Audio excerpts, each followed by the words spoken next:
Air fresheners in the car, finances, a possible security guard. Not only are we going to get into the substance of the morning session of this hearing, but our reporter got very close to David in court, and what she observed was interesting. We were hearing testimony from an LAPD criminologist. This was one of the officers called to investigate after the Tesla was towed to one of their tech centers. So we were looking at photos the prosecutor was showing the court of 11 different air fresheners that were found in that Tesla. I mean, Celeste's remains had been in there decomposing, likely for months. So to cover up that smell, somebody put nearly a dozen air fresheners, not just inside the car, but actually in the front trunk. Yeah. And that's where the cadaver bags with her remains were found. So it's not just that this crime was committed, it's that somebody went to truly horrifying lengths, Jesse, to try and cover up their tracks. 11 air fresheners. That's how many investigators say were packed into a Tesla Model S. Not wedged into a cup holder or dangling from the rearview mirror, but deliberately placed inside the front trunk, feet from a black cadaver bag. That number alone stopped the courtroom cold. And if you stay with me, you'll understand why it may be the detail that defines this entire case. Welcome to the Crime and Consequences, and I'm Junaid Amin. Today we're walking through day 4 of the preliminary hearing in the D4vd case. And what unfolded over the last several hours shifts this story in a direction I don't think anyone expected. We're going to talk about the air fresheners, yes, but also about what investigators found underneath rubber mats in a garage, why a medical examiner wouldn't answer the one question the defendant kept pushing, and the small, human detail about the victim that made her parents get up and leave before the testimony even started. If you're new to this channel, we follow the evidence, not the spectacle. We move step by step and ask the questions a jury would have to answer. So let's begin where every trial eventually does, with the person at the center of it all. D4vd, born David Allen Vance, is facing first-degree murder, continuous sexual abuse of a minor, and unlawful mutilation of human remains, all connected to the death of 14-year-old Celeste Rivas. Her dismembered body was discovered last September inside the front trunk of a Tesla registered to the defendant. This hearing is where a judge decides whether prosecutors have enough to take this case to trial, and right now, the threshold is not proof beyond a reasonable doubt. It's probably the threshold here in this preliminary hearing phase is much lower. The prosecution only needs to show probable cause. Think of that as kind of like a 51% threshold. But if this does go to trial, in order for a jury to convict, that's got to be beyond a reasonable doubt. Think of that as more like a 99.9% probability. But the evidence being laid out already feels damning, and the defense knows it. Our producer Megan Torres has been inside that downtown Los Angeles courtroom every day this week, and I asked her flat out, when you're sitting 15 feet behind the defendant, what do you see? I somehow got a seat in front of where they were seating other reporters. I think it's because I actually walked in a little bit later than everybody else did. So because of that, they had me seated on the end of one of the attorneys' rows in that courtroom, and I was right behind David. He didn't look too great. You know, his hair is grown out. He is unshaven. He's wearing that LA County jail uniform, that orange jumpsuit, and he still has his feet and his waist shackled. He's not wearing handcuffs, though, so he was kind of splayed out in his chair, arms on his arm rests. I could see his yellow legal notepad that he had laid out in front of him. She said he doesn't look like a man facing the possibility of the death penalty. His hair is grown out. He's unshaven, and he's wearing the standard orange LA County jumpsuit with his waist and ankles shackled. But his face is blank. She described it as someone watching a mildly interesting lecture, not a proceeding that could alter the rest of his life. At one point this morning, while autopsy photos were being discussed, he leaned over to his attorney, smiled, and exchanged a few whispered words. That contrast. The parents of a dead child weeping 3 rows behind him, while he chuckles, is something the jury won't be allowed to ignore if this moves forward. Now, let's get into what the court actually heard. The day started with a LAP criminalist who was called to process the Tesla after it was towed to a secure facility. Her testimony zeroed in on the front trunk, the same compartment where Celeste's remains were found inside multiple plastic bags. The prosecutor asked her to describe item by item what she documented when she lifted the trunk hood. Blunt. Yeah. How did that tie into what prosecutors seem to be laying out about how that vehicle was used in what they're accusing David of doing? I'm glad you bring that up because that was what really stood out to me, Chris, during testimony from the first LAPD criminalist we heard from today. There were at least 11 air fresheners found in that Tesla by the time this criminalist was called out to the Piper technical scene where the car was towed to from the Hollywood tow yard. At least 11. And here's the detail that caught my attention about where in the car those air fresheners were found. They were not just in the interior, they found them in the center console, they found them in the back seats. They also found air fresheners in the front trunk. So this isn't just about how Celeste was killed, how her body was then mutilated. This is also about the cover-up efforts. I mean, somebody must have noticed, oh, it smells terrible. We got to do something to cover that up. So somebody actually opened up the front trunk. She listed 11 air fresheners. Not 1 or 2, 11. Some were the hanging tree-shaped kind, others were gel canisters, and they weren't just in the passenger cabin. Several were deliberately placed around the cadaver bags themselves. The criminalist testified that the odor inside that trunk, even with those fresheners, was something she would never forget. When the prosecutor asked why someone might put air fresheners directly beside human remains, she answered without hesitation to mask decomp. That single word landed heavily. Ask yourself this: if you're trying to conceal a body, how many steps ahead are you thinking when you buy 11 different scent masking products and position them strategically inside a sealed compartment? That's not panic. That's method. But the air fresheners weren't the only thing the criminalist documented. She also described blood staining beneath the garage floor mats of D4vd's rented home. Not inside the Tesla. That was expected. But on the concrete underneath, thick black rubber mats that had been laid down precisely where the car would have been parked. Prosecutors presented photos showing a presumptive positive for blood that had seeped through those mats and into the porous brick. Jurors can draw their own conclusions, but the implication is clear: something bled heavily enough to pool beneath the vehicle and soak into the floor. According to this testimony from one of those 2 LAPD criminalists, there was actually blood identified in the brick flooring underneath where a car would have been parked. And that was underneath black rubber mats that were laid down on the garage floor in David's house.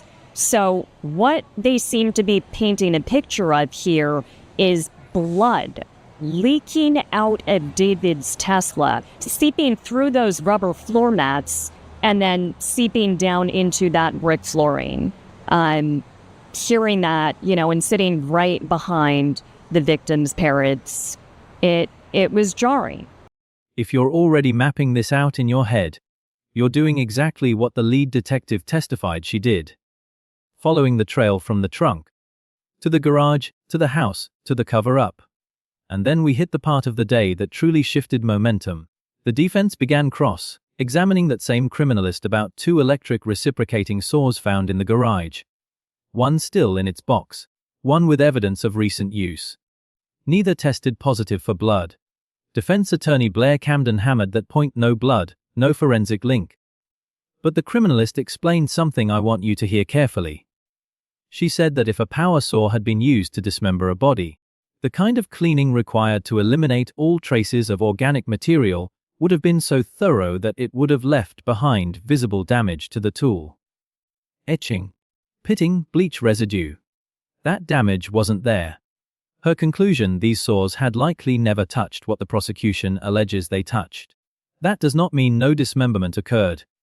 It means whatever instrument was used hasn't been recovered. In fact, a third saw, a specific brand ordered online 3 days after Celeste stopped responding to her mother's texts, is still missing. Correct on the first point, there was another chainsaw, a Makita brand chainsaw that we talked about the other day that was ordered online and delivered to David's house. As far as I know, from the evidence presented so far, that chainsaw was not located during this search. The two other chainsaws, and here's why the criminalist said there really was no forensic value. She testified earlier that had they been used for dismemberment, there would have been no way for blood to be cleaned up to the point where their testing did not indicate something of forensic value. So when they did that initial test on scene and there was no presumptive positive, they elected not to take those two chainsaws into evidence. But yes, there is a missing one. There is another one, and I'm sure that's going to come up later in this testimony. The defense says the missing tool proves nothing. The prosecution says it proves everything, especially when paired with the next detailed jugs of fake blood. The Tesla, where Celeste's body was found in July of last year, was processed by police. David's high-powered defense attorneys are really taking aim at how evidence was handled, and to this point, it is fair to question how prosecutors will prove that David was the one who committed such a terrible crime. Yes, fake blood. Gallons of it, discovered on a storage shelf near the garage wall. Look, as shocking as a case like this is, it is not a shock that there would be blood or presumed traces of blood at a crime scene. But what about fake blood? That is not something we were expecting, but it is one of the pieces of information we learned about today in David's preliminary hearing. Investigators say they found jugs of fake blood in the singer's garage. We'll talk a little bit about why the singer may have had that blood in his garage and how it could factor into this case as we move forward in just a moment with our reporter who is in the courtroom today. The defense immediately explained D4vd is a musician, known for theatrical music videos, and fake blood is a standard stage prop. But the prosecutor asked one question that hung in the air. If it's just for performance, why was one of those jugs found inside the Tesla's rear footwell empty, and why did it test positive for a presumptive chemical used to mask biological odor? That's not a stage prop. That's a cleanup tool. If you're shaking your head right now, you're in good company. The victim's father visibly put his head in his hands at that exact moment. Let's pause here, because the narrative is about to shift from physical evidence to the person this case is actually about. Celeste Rivas was just 14. She had braces. When they weighed her remains, it only came out to 71 pounds. The last thing he said on the stand before we ended today was that she still had her braces on. And of course, it was the dental records that helped them make that positive identification, because when they found her remains, there was so much decomposition, there was so much skin slippage, they couldn't identify her. There simply was not enough left. She wanted to be a marine biologist. Her mother testified earlier this week that Celeste was saving birthday money to adopt a rescue turtle. The kind of small, specific hope that makes a child real, not just a case number. I mention that now because the autopsy testimony brought everything back to her. And it's the part of the day her parents couldn't bear to witness. So I completely understood when the victim's parents actually got up and left the courtroom before he took the stand. They are not sitting in there for this testimony. Dr. Lena Okonkwo, the deputy medical examiner who performed the autopsy, took the stand after lunch. She confirmed that Celeste's remains were in an advanced state of decomposition, weighing only 68 pounds when they were received. The cause of death was ruled a homicide, caused by multiple penetrating injuries. But here's where it gets complicated. There is a lot of back and forth during this cross-examination now of Dr. Grant Ho, but he repeated findings from the medical examiner's office that have already been published. This was released months ago. We have reported on this, but he walked us through, with the support of visuals this time that we have not previously seen from the autopsy. He walked us through what they already found months ago. They decided the cause and manner of death of 14-year-old Celeste Rivas Hernandez was homicide, and they attributed her death to multiple penetrating injuries. Here's what's interesting, though. They did not identify what kind of weapon or tool caused those penetrating injuries. And they stopped short of actually calling it a penetrating injury caused by a sharp instrument. So they're not saying that she was definitely stabbed to death. And that's because of the advanced state of decomposition. They simply don't know for sure exactly how or what caused a lot of what they found, which we are looking at right now in the courtroom. Dr. Okonkwo could not, and repeatedly said she could not, definitively state that those injuries were inflicted by another person. The defense pounced. Attorney Camden asked, "Given the condition of the body, can you rule out that these wounds were self-inflicted?" The doctor paused, looked at her notes, and answered, "I cannot completely exclude that possibility." We have not heard yet in this case. She asked this witness, this deputy medical examiner, if he could rule out that Celeste may have inflicted both of these stab wounds on her own. And he said, based on his findings in this autopsy, that was not something that he could definitively rule out. The reaction in the courtroom following that line of questioning, though, I turned around and I could see a couple people, glancing at each other, eyebrows raised. It looked and felt to me like people watching this line of questioning felt like it may have been bordering. The gallery murmured, "I've covered trials for 18 years, and I can tell you that a medical examiner's inability to rule out suicide in a dismemberment case is extraordinarily rare. But it is not the same as proof of suicide." I think this is their opportunity during this preliminary hearing to kind of test out different lines of questioning, right? See what sticks. See where the biggest openings might be for them to just create more gaps in the prosecution's case. I don't believe that line of questioning is going to go anywhere. The autopsy also noted a disruption to the left rib cage consistent with something much larger than a knife, and when asked if that could have come from a gunshot wound with an exit, Dr. Okonkwo said yes, it was possible. She could not confirm a specific weapon, nor could she sequence the injuries. So what does that leave us? A death by violence, a body dismembered post-mortem, a frantic cleanup, and a medical conclusion that refuses to neatly fit either side's narrative.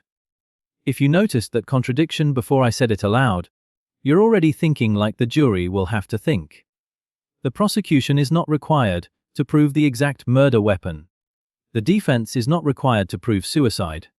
What matters is whether the totality of the evidence, the air fresheners, the garage blood, the missing saw, the fake blood jugs, the cell phone data, showing D4vd's phone pinging near the body disposal site, tips the scales beyond reasonable doubt. That's a question for trial, not today. Today is about probable cause, and every legal analyst I've spoken with believes the judge will find more than enough.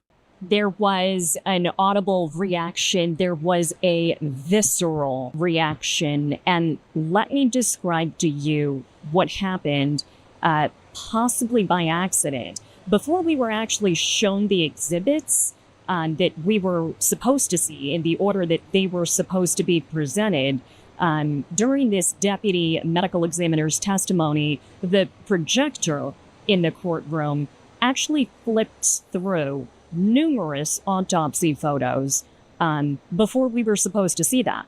So imagine, right, this overhead monitor, kind of like flipbook style, in a matter of seconds, going through probably about half a dozen photos. And I'm talking autopsy photos, showing the victim's torso, open chest cavity, extremities, laid out, cleaned off and laid out on a silver exam table. There was an audible gasp.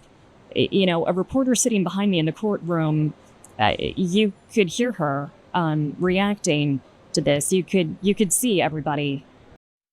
But I want to leave you with the image that stuck with our producer, Megan, since she walked out of the courtroom. As the autopsy photos were inadvertently flashed on the overhead screen, an abdomen, a tiny wrist still bearing a half-beaded friendship bracelet. Celeste's mother let out a quiet cry that was not a scream, just a broken exhale. Her husband wrapped his arm around her, and they left. They didn't return for the rest of the day. That bracelet, Megan later learned from a family statement, was one Celeste had made at summer camp. She never took it off. The medical examiner had to cut it away to perform the examination. So here's my open question to you, and I genuinely want to read your thoughts, based on what's been laid out. The 11 air fresheners, the blood beneath the mats, the gaps in the autopsy, the financial motive tied to an $11 million record advance that would have vanished if Celeste spoke out. Does the prosecution have a case that should go to a jury? Or do the uncertainties the defense highlighted create enough doubt that you'd hesitate to convict? Let me know in the comments below. And please, keep this discussion respectful. This is about a child. Yeah, and I'm glad you mentioned that, because the idea is, and I'm going to get to the witnesses who testified today, if they can show how lucrative his career was at $11.5 million, that if Celeste came out and exposed him for this alleged illegal sexual relationship, she was going to take it all away. Tomorrow, we'll be back with a breakdown of the digital forensics, text messages, location data, and a single voice memo that the defense fought to exclude. If you thought today was layered, you have not seen anything yet. Subscribe so you don't miss it. I'm Junaid Amin, and this is The Crime and Consequences.